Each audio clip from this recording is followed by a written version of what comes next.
عبادات کے فضائل پر مبنی مکمل اسلامی داستان۔ رات کا آخری پہر تھا۔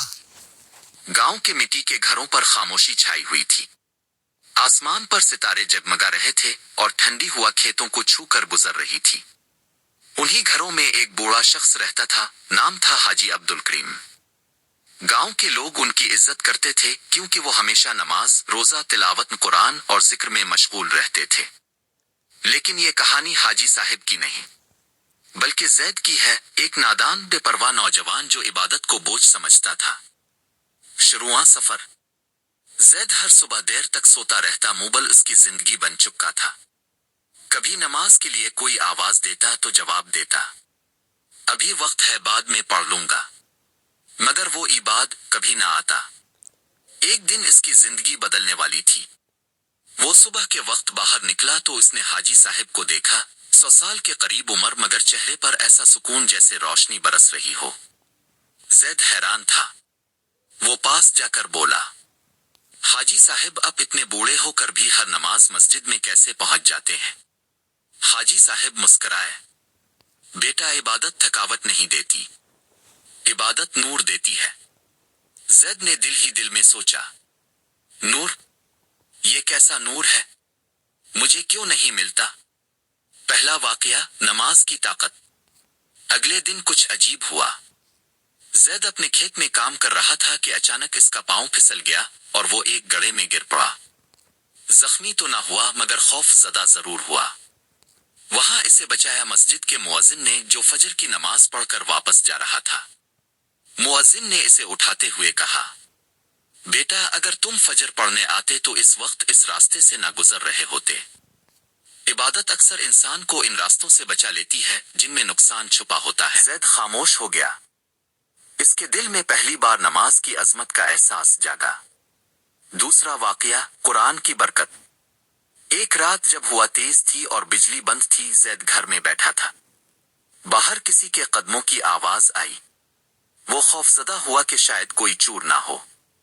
وہ کھڑکی کے پاس آیا تو دیکھا کہ حاجی عبدالکریم بیٹھے تلاوت کر رہے ہیں۔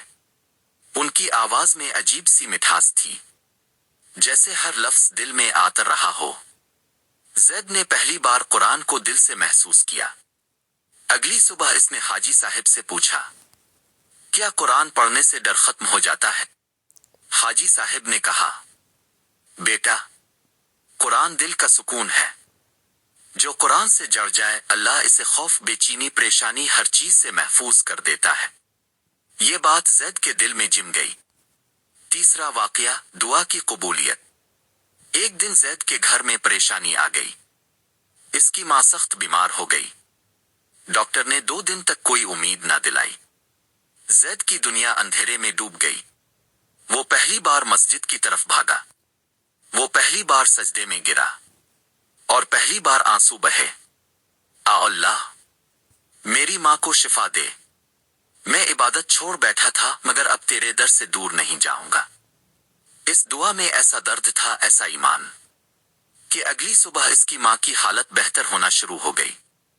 ڈاکٹر حیران تھے اور زید سمجھ گیا کہ دعا کبھی خالی ہاتھ نہیں لوٹتی۔ چوتھا واقعہ، نیکیوں کی خوشبو۔ اب زید نے نماز پڑھنا شروع کر دی تھی۔ پھر قرآن پڑھنے لگا، پھر مسجد میں جھاڑو دینے لگا۔ کچھ ہی دنوں میں اس کے چہرے پر عجب نور آ گیا۔ گاؤں کے لوگ بھی کہتے، زید بدل گیا ہے، اس کی آنکھوں میں سکون ہے۔ عبادت نے اس کے دل سے بے چینی، تنہائی اور غصہ سب چھین لیا۔ اس کی زبان نرم ہو گئی، چال ڈھال بدل گئی، دل روشن ہو گیا۔ پانچواں واقعہ، آخری ملاقات۔ ایک دن گاؤں میں خبر پھیلی کہ حاجی عبدالکریم کا انتقال ہو گیا۔ پورا گاؤں رو رہا تھا۔ زید ان کے بستر کے پاس بیٹھا تھا۔ حاجی صاحب کے چہرے پر ایسا سکون تھا جیسے وہ سو رہے ہوں، جیسے وہ دنیا نہیں کسی بہتر جگہ جا چکے ہوں۔ لوگ کہہ رہے تھے، یہ عبادت گزار انسان تھا، اللہ کے گھر کا مسافر، اس کی قبر بھی نور سے بھر جائے گی۔ اس دن زید نے فیصلہ کر لیا، میں اپنی زندگی عبادت سے خالی نہیں رہنے دوں گا۔ جو نور حاجی صاحب کے چہرے پر تھا، میں بھی وہ نور حاصل کرنا چاہتا ہوں۔ آخری پیغام، عبادت کا